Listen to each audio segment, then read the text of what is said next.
Gracias por continuar junto a nosotros en República. Seguimos con más entrevistas. Es un gusto para mí saludar a Miguel Ángel Cardosa, magistrado propietario del Tribunal Supremo Electoral. Vamos a hablar sobre el conteo de votos en la Municipalidad de San Francisco Gotera, pero también elecciones 2019. Bienvenido, magistrado. Qué gusto volver a encontrarnos. Carlos, buenos días. Muchas gracias. Gracias a usted por estar conmigo esta mañana y veamos directamente este caso, ¿no?, que ha generado discusión en los medios de comunicación, redes sociales y posturas desde diferentes generadores de opinión pública. Pero, ¿cómo explica el organismo colegiado lo que pasó en la elección de la Municipalidad de San Francisco Gotera? Bueno, es un caso bien interesante de comentar precisamente por las incidencias que tiene en un tema que es fundamental, que el tribunal lo ha venido discutiendo en sus diferentes resoluciones. Hay bastante jurisprudencia al respecto, e incluso la Sala de lo Constitucional ha tenido mucho que ver en ese tema también, que es la facultad que tiene el Tribunal Supremo Electoral de abrir paquetes, abrir urnas, cuando ya la Junta Receptora de Votos, que es el juez natural que cuenta votos, lo ha hecho y ha establecido su resultado en un acta, y que la misma ley establece que es el acta la que sirve de base para cualquier resultado. A la base de este tema de Gotera está esa discusión. ¿Qué facultad tiene el Tribunal Supremo Electoral cuando el Código Electoral solo le da una posibilidad, que es la de abrir las urnas cuando el número de votos impugnados es más grande que la diferencia entre el ganador y el perdedor? Solo eso es lo que establece la ley. Sin embargo, la jurisprudencia del mismo Tribunal Supremo Electoral, no solo en esta conformación, sino que conformaciones anteriores, han venido abriendo la puerta a esta posibilidad, y la misma Sala de lo Constitucional, en el recuento de votos que ordena en el 2015 en el departamento de San Salvador, en el recuento de votos que ha ordenado precisamente para San Francisco Gotera, en este caso específico, abren la posibilidad, pero en estos dos casos, cuando la Sala Constitucional ha intervenido, lo hace desde la perspectiva constitucional, como un derecho amplio a conocer la verdad material de lo ocurrido en esas elecciones. Sin embargo, el tribunal, como máxima autoridad en materia electoral, tiene la obligación de verificar otro tipo de principios, como es el de la preservación del acto electoral. O sea, el tribunal está obligado a tratar, en la medida de lo posible, hasta donde sea posible, preservar el acto.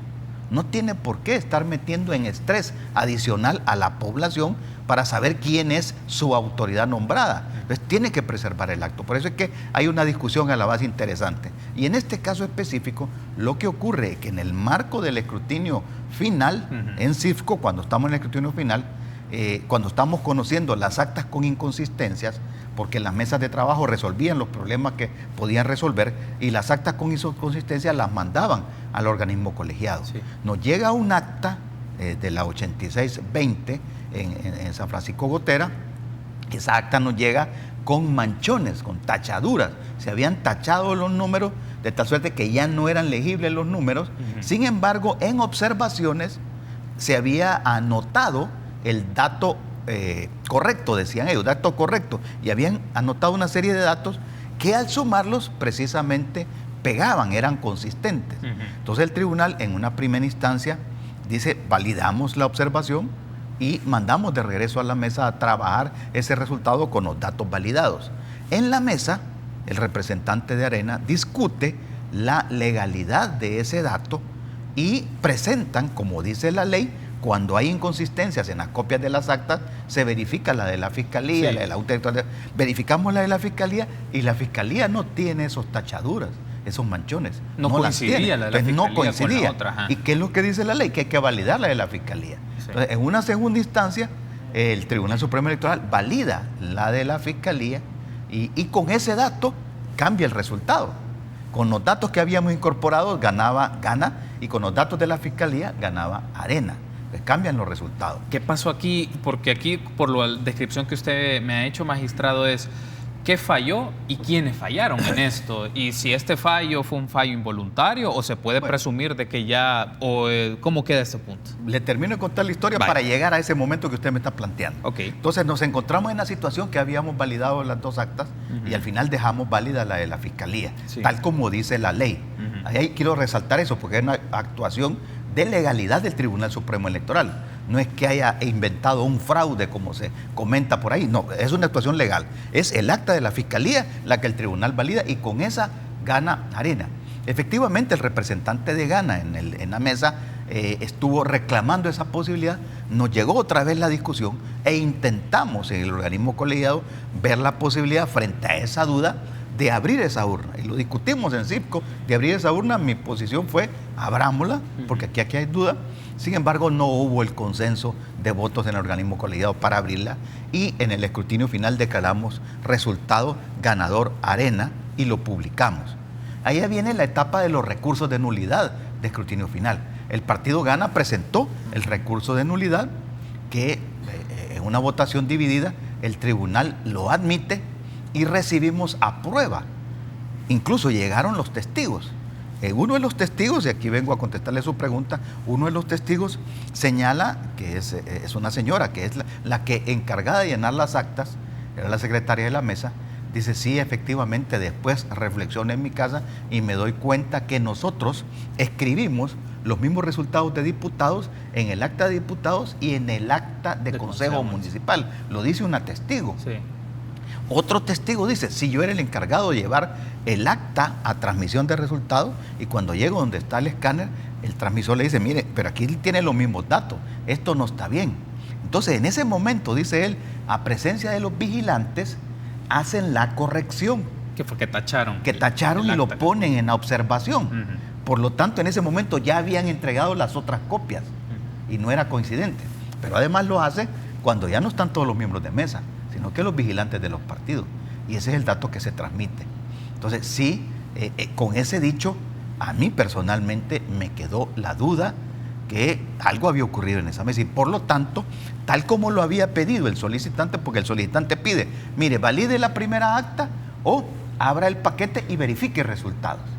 Entonces yo digo, y así está en la resolución del tribunal, que se decide por 4 votos contra 1, yo razono mi voto, digo, estoy en contra de la decisión del Tribunal Supremo Electoral de no abrir, porque aquí el dicho del testigo me deja la duda razonable y por lo tanto tengo la obligación de ir a ver en ese resultado y verificar cuáles eran los resultados de esa mesa. Entonces yo dejo razonado mi voto, voto en contra. Sin embargo, hay 4 votos que dicen sin lugar la petición del partido Gana.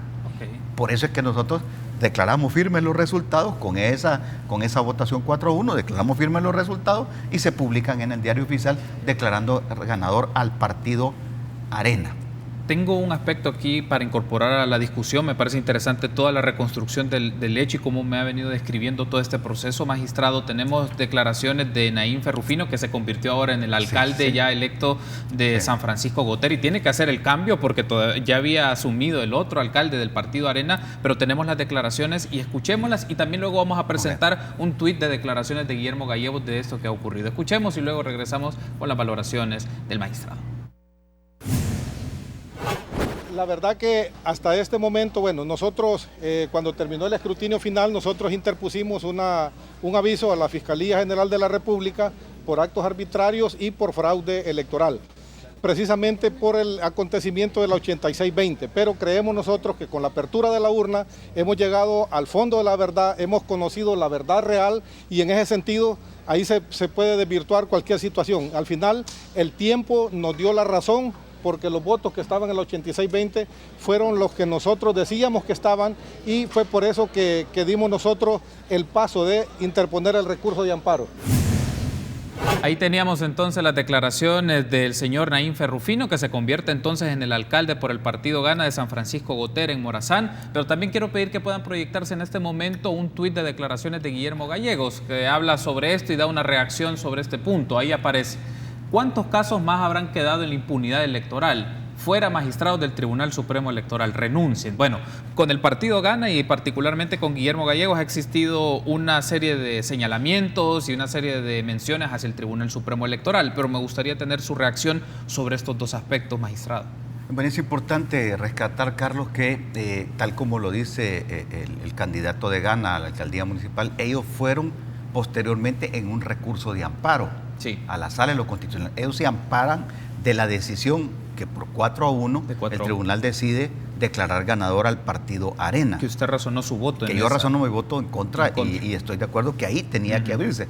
Al grado que bastaba abrir esa mesa, porque en esa mesa, al abrirla, hoy que hicimos el recuento de votos, efectivamente era cierta la observación que habían puesto. esos datos son coincidentes.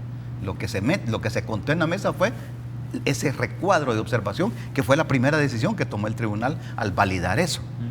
Que se confunde cuando valida la de la Fiscalía posteriormente. Pero esto es importante resaltarlo porque estamos hablando de un recurso de amparo que plantea el candidato alcalde, que lo lleva a decir que me han violentado mis derechos constitucionales, y la sala, en un afán de descubrir si existe una violación de carácter constitucional, primero le notifica al tribunal como autoridad demandada y segunda le pide celebrar como una medida cautelar una actividad judicial que es una actividad probatoria, que esto se sale del marco electoral. Eso es importante que la población lo entienda. Esto no es una actividad electoral, es una actividad judicial que se construye prueba para que el juez electoral, en este caso, decida qué es lo que va a hacer. Y es la sala quien tendrá que decidir qué es lo que va a ocurrir. El tribunal por sí no puede declarar otro ganador. El tribunal ya lo hizo, ya declaró ganador al Partido Arena. Ahora, la sala tendrá que decir, este día, ayer en la tarde firmamos el informe ya de la actividad y se lo hemos mandado a la sala. Si no pudo haber sido entregado ayer en la tarde, se tiene que estar entregando hoy temprano a la sala de lo constitucional para que la sala decida qué es lo que va a ocurrir en este caso. Es un proceso judicial. Espero que las partes interesadas hayan hecho bien sus peticiones en el marco del recurso de amparo, pero efectivamente yo entiendo las reacciones de los políticos, en este caso del diputado Gallegos. Sin embargo, como autoridad yo me someto a la investigación de que cualquier entidad externa puede hacer, como la Fiscalía General de la República, de las actuaciones del Tribunal Supremo Electoral. Aquí le estoy explicando yo la legalidad de las actuaciones del tribunal y cuáles son las incidencias que llevan a este momento. Solo le pregunto algo muy puntual, lo podemos desarrollar en el siguiente bloque porque tengo que hacer la pausa, magistrado, pero este caso en particular de esta municipalidad puede generar una causalidad para un delito electoral y llevar un proceso de delito electoral, o me ha mencionado cómo es el campo judicial y jurisdiccional, pero puede dar pauta para eso. De hecho, como dijo el candidato alcalde Gana, ellos fueron a la Fiscalía General de la República a presentar una denuncia. O sea, el caso está sujeto a que la Fiscalía lo pueda investigar. Además, la Fiscalía Electoral ha estado presente en todas estas diligencias. En la mesa donde se discutió la validez de ambas actas y posteriormente en la mesa del recuento estuvo la Fiscalía. Y si ahí existe la posibilidad de haber cometido algún delito, pues ahí está la Fiscalía que lo investigue. No hay ningún problema. Estas cosas tienen que irse corrigiendo, como dice el mismo señor Gallegos. Él, por algún conocimiento de causa, lo debe decir porque él participa directamente en las actividades de las mesas electorales, que si se ha cometido en otro lugar, pues es bueno que se investigue para que se vayan corrigiendo estas cosas. Perfecto. Tenemos que hacer una pausa. Seguiremos discutiendo el tema de la gestión electoral en instante. Volvemos.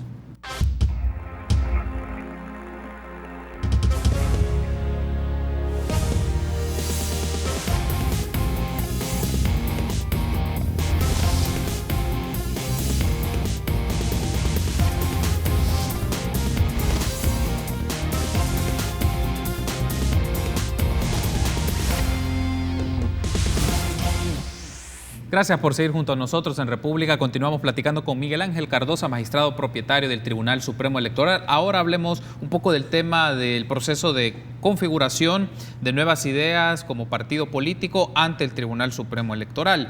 Antes hay un asunto de carácter más operativo que quisiera consultarle, magistrado. Los libros de firmas para registrar los partidos políticos, ¿cómo están conformados? Es decir, ¿tienen números correlativos o los partidos le pueden incorporar más? Me genera un poco esta duda. ¿Cómo es esto? Sí, cuando un partido político se constituye, lo hace en una escritura pública con un grupo de fundadores y le presenta al Tribunal Supremo Electoral la solicitud para hacer proselitismo, para obtener las firmas necesarias que lo respalden para que se forme. Ahí el partido político, calculando su impacto público, su respaldo público, pide que le autoricemos una cantidad de libros para recoger las firmas que ellos consideran que su respaldo político o respaldo popular le permiten. En el caso de Nuevas Ideas, llegaron con 1950 libros de 100 folios cada uno, que el Tribunal Supremo Electoral debe de revisarlos, ver si corresponden el formato y sella cada una de los folios para que ahí se pueda de manera legal que firme el respaldante. Por lo tanto, solamente se puede firmar en esas hojas que el Tribunal Supremo Electoral le ha sellado. Además, en la primera hoja de cada libro hay una razón de apertura de ese libro que lo firmamos los magistrados del Tribunal Supremo Electoral. Entonces, esta es una documentación legal. Desde luego, se escuchan comentarios de que hubieron libros que se llenaron, llegaron mucho más y que agregaron hojas en blanco. Y eso tiene valor para el significado del respaldo popular que pueda tener este grupo, este movimiento. Pero, para efectos de legalidad, el tribunal solo puede admitir las firmas respaldantes que están en las hojas que fueron debidamente autorizadas y los libros debidamente autorizados por el Tribunal Supremo Electoral. Y ellos fueron los que les pidieron la cantidad de libros en función de cómo estimaban. Es la petición del partido. El tribunal lo revisa, les aprueba los libros, se los sella, se los firma y se los entrega para hacer la actividad de proselitismo, que es la recolección de la firma. Ahora bien, ¿cómo es el proceso que desarrolla el organismo colegiado, las instancias pertinentes del tribunal para revisar estas firmas? ¿Cómo se va desarrollando esto? Sé que es un proceso largo, pero ¿cuáles son como los puntos como claves para tener presente este proceso de revisión que le hacen a los partidos políticos?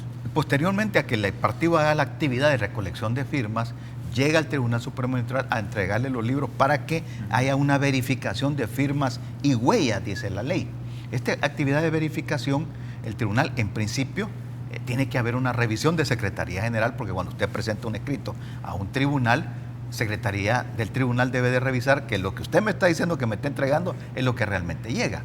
Ese es el proceso que hemos estado en esta semana, a partir de que nos llevan los libros, para verificar que efectivamente lo que dice el escrito que ellos presentan es lo que nosotros estamos recibiendo. Entonces, hemos recibido una cantidad de libros. Este día probablemente tendremos ya un detalle de qué es lo que ha sido entregado, y a partir de ahí se le entrega al registro electoral, porque el registro electoral hace un proceso. El proceso de verificación en principio nos lleva a hacer una base de datos de los respaldantes de este partido, para lo cual escaneamos hoja a hoja para que nos quede esa base de datos, y a partir de que logramos escanear todos, empezamos a hacer un cruce de esa base de datos con nuestro registro electoral para verificar si el nombre está correcto, si corresponde al número de DUI, si la firma es correcta, si la persona está en el registro electoral, si no está suspendida en sus derechos, si no ha fallecido y si no está afiliada a otro partido político. Esos son como los datos que tenemos que verificar a partir de que hemos procesado toda la información, escaneado hoja por hoja.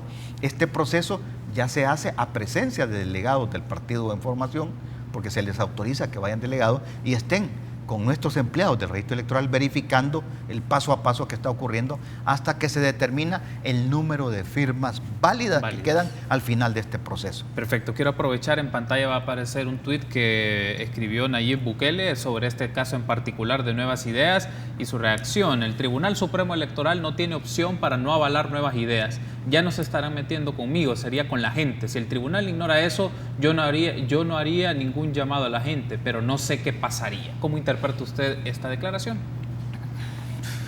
No sabría. Yo lo que le tengo que decir es que el tribunal va a hacer su trabajo conforme a la ley. O sea, no somos funcionarios públicos, no tenemos más atribuciones que la ley nos da.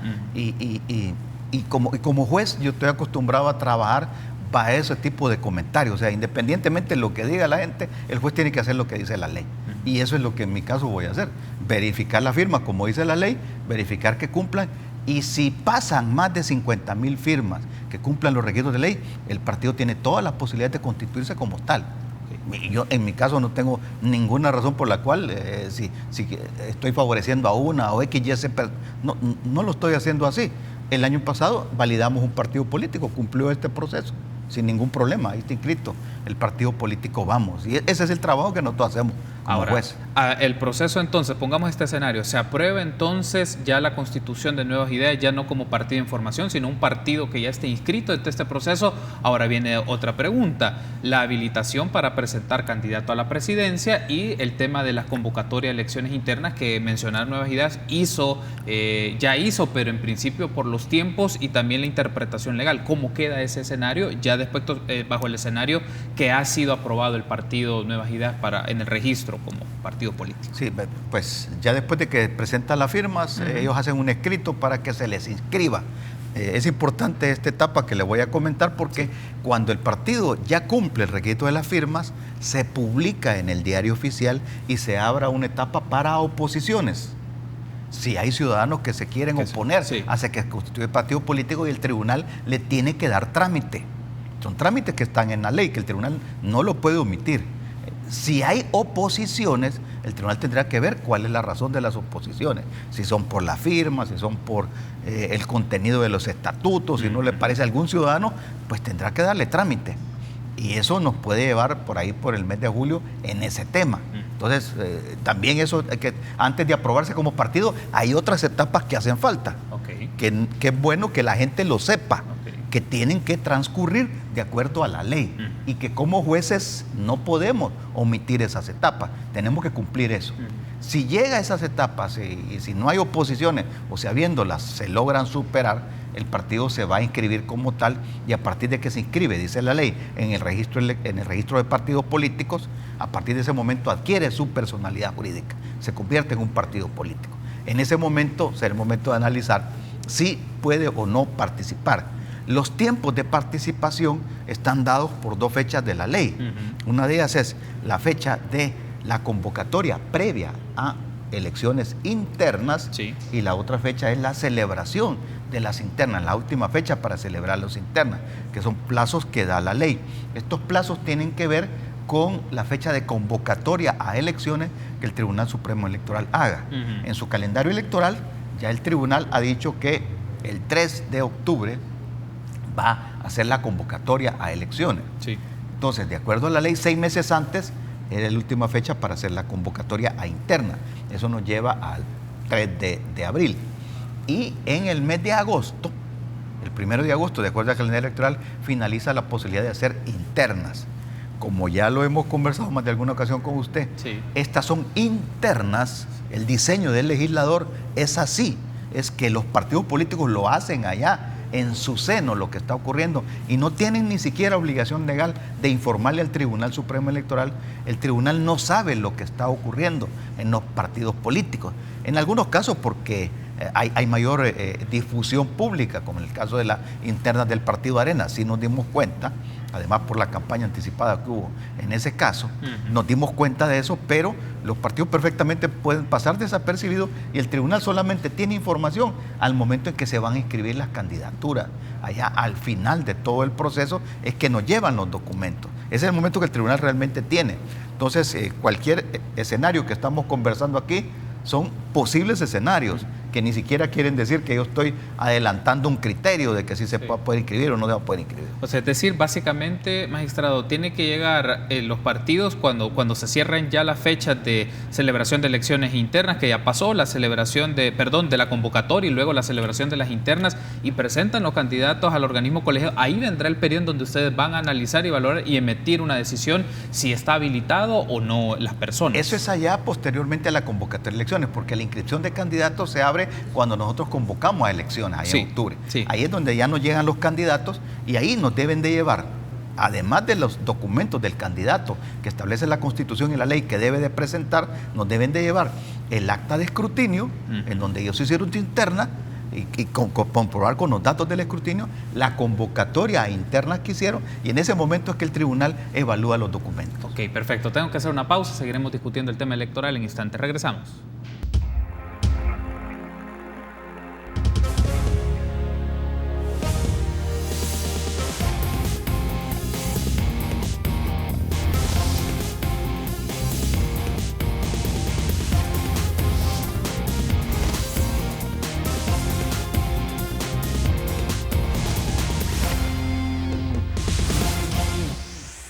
Gracias por seguir junto a nosotros en República. Continuamos platicando con Miguel Ángel Cardosa, magistrado propietario del organismo colegiado del Tribunal Supremo Electoral. Ya hemos abordado dos temas, magistrado, relevantes, y como usted ha mencionado en el bloque anterior, se van a ir dando en función de los tiempos también, hasta que el Tribunal Supremo Electoral reciba la información traspasada la convocatoria de elecciones internas, luego de la celebración de las internas, los resultados de los mismos y la presentación, que eso será después de octubre. Ahí tendrán ustedes la etapa para deliberar y tomar decisiones en función de lo que ocurra. Ahora bien, otro aspecto que me ha quedado sobre la mesa que quiero planteárselo es, luego de los resultados electorales, ¿habrá cancelación de partidos políticos? La ley establece las causales para cancelar los partidos políticos.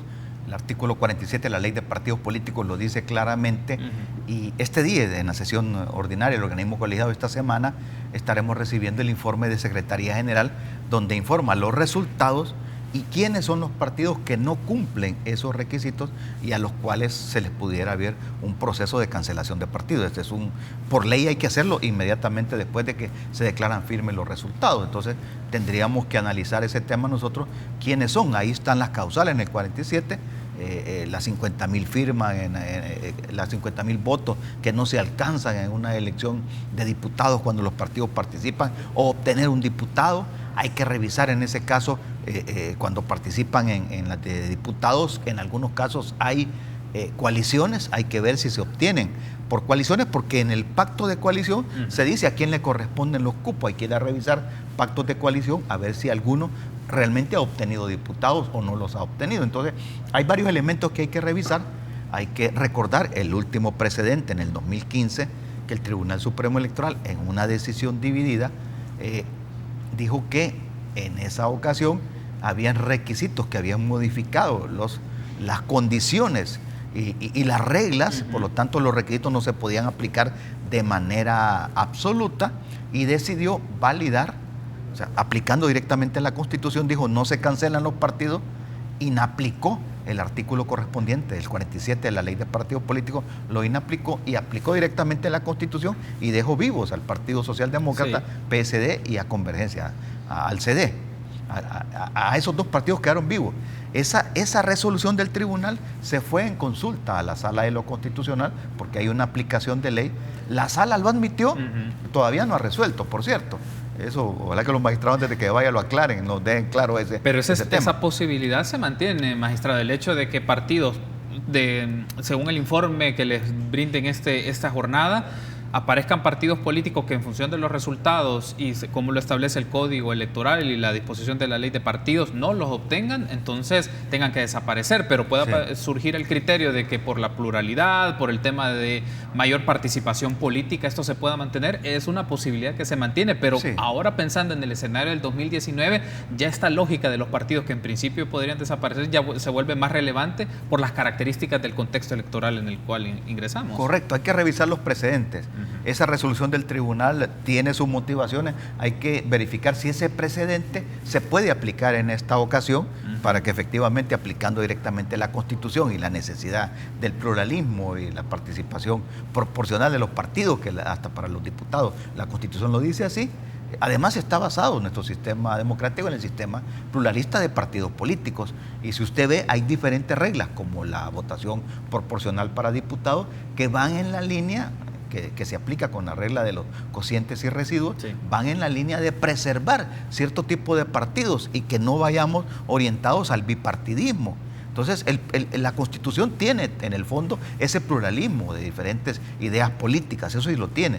Entonces, pero habrá que ver si ese precedente se puede aplicar en esta ocasión. Ok, ahora cambiamos un poco de tema y hablemos del presupuesto de las elecciones presidenciales 2019. En pantalla van a aparecer declaraciones del magistrado presidente Julio Olivo, en el cual él mencionaba de que ya se ha formulado el presupuesto para las elecciones 2019. Lo leo tal cual. El día de ayer se presentó, doy la exclusiva, el presupuesto para las elecciones 2019. Ronda los 37 millones de dólares. Son 2 elecciones, considerando la segunda vuelta, y a esto se le agrega el voto desde el exterior. Estas son declaraciones que brindó el magistrado presidente Julio Olivo el pasado 7 de mayo y la fuente es el diario de hoy. Bien, 37 millones de dólares de presupuesto y la posibilidad existe que el Ministerio de Hacienda pueda hacer recortes o en la Asamblea Legislativa. ¿Cómo están estas opciones y si empezó el sondeo con los grupos parlamentarios en la Asamblea Legislativa? Bueno, primero hay que decir que son 37 millones, son menos de los que se presentaron para el 2014, tomando en consideración que son 2 vueltas electorales, la posibilidad de 2 vueltas. O sea, si las elecciones se deciden en una vuelta, pues hay un ahorro sin duda en ese presupuesto, pero debemos de programar la posibilidad de 2 vueltas.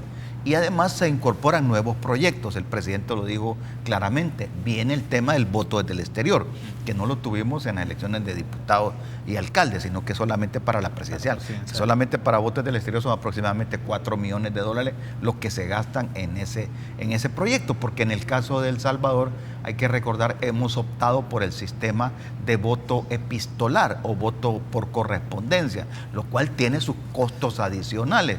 Además requiere de un empadronamiento previo de los salvadoreños con DUI, con dirección en el exterior, para que nos digan cuál es la dirección a la cual quiere que le llegue la correspondencia. Por eso es que se les pide el empadronamiento, no es que es un requisito adicional para que puedan votar. Si tenemos un sistema por correspondencia, ¿a dónde le mandamos la correspondencia? Nos tienen que decir cuál es su dirección. Incluso hay casos en los cuales la dirección del DUI no es donde ellos preferentemente reciban correspondencia, la pueden recibir en su lugar de trabajo perfectamente, pero ellos no lo tienen que decir. Entonces, todo esto, el empadronamiento previo, el trámite de correspondencia, hace esos costos. Además, en el caso de transmisión de resultados, por las tensiones que se vive el país no puede ya en este momento soportar que ese día no tengamos resultados. Hay que hacer ese proyecto de transmisión de resultados. En esta ocasión tenemos ya un paquete que es nuestro ya, que nos lo dejó la cooperación coreana, que son los escáneres, y es el sistema nuestro que ya es del tribunal, que hay que terminarlo de desarrollar. Esperamos seguir contando siempre con el respaldo y el apoyo de la cooperación coreana en ese sentido, pero además, como ya lo hicimos en este año, en el 2018, vamos a tener que trabajar un plan B, tener ahí siempre a disposición una posibilidad que si algo falla, pues tengamos, como lo hicimos hoy en el 2018, teníamos a la empresa, pero también teníamos el otro sistema que estaba en cualquier momento podía ingresar. Eso también nos genera costos. Además, este tema de la transmisión de resultados, que cada vez está siendo como más complicado, nos ha demostrado, por ejemplo, la necesidad de que hagamos simulacros suficientes con anticipación. Pero eso, hacer un simulacro para nosotros implica tener a disposición, por ejemplo, si es un simulacro total a nivel nacional, tener a disposición a los 3.000 transmisores de resultados, sí, a ese personal que se distribuye en todo el país. Y eso significa no contratarlo 15 días antes, significa contratarlo un mes antes o un mes y medio antes para poder hacer esos procesos. Entonces, eso incrementa costos. Entonces, por esa razón es que en el caso de transmisión de resultados estamos pidiendo 6 millones de dólares para poderlo hacer de esa manera. ¿Usted espera, magistrado, que aprueben de manera íntegra este monto? Porque para las elecciones anteriores el Ministerio de Hacienda hizo recortes, los diputados probablemente, no sé si lo defendieron lo suficiente para mantener el monto original que presentó el Tribunal Supremo Electoral, pero en función de las argumentaciones y ideas que usted me brinda, no solo el voto en el exterior, el tema de la tecnología, el personal y la logística que requiere esto, y también, a pesar de que el sistema web entiendo que va a ser la base para la elección del 2019, pero necesitan un respaldo con otra empresa, la licitación de la misma y evitar lo que ocurrió con Smartmatic y todo este proceso.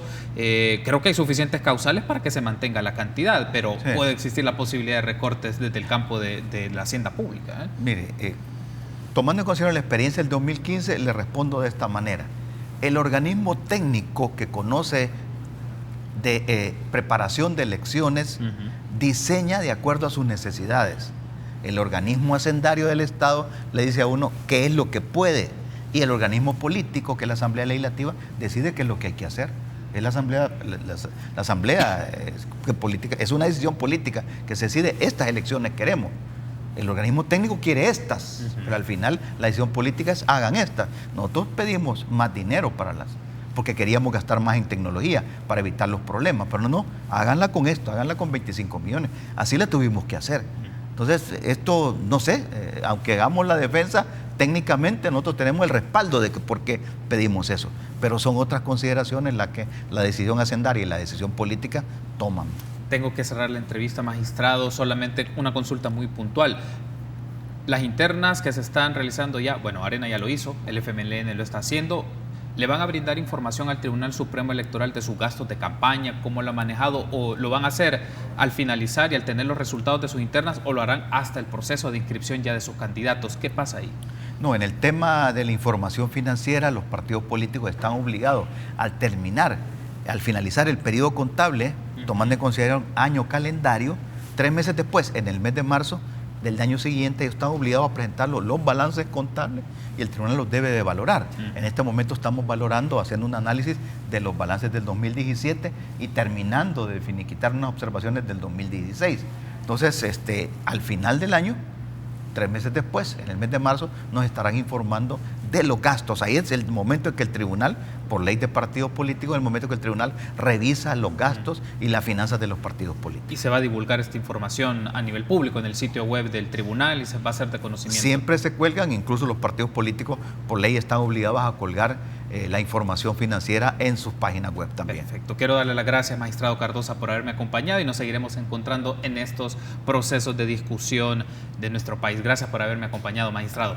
A la orden. Buenos días, Carlos. Buenos días. Perfecto. Entonces, queremos agradecerles por habernos acompañado. Será hasta mañana, 6:30.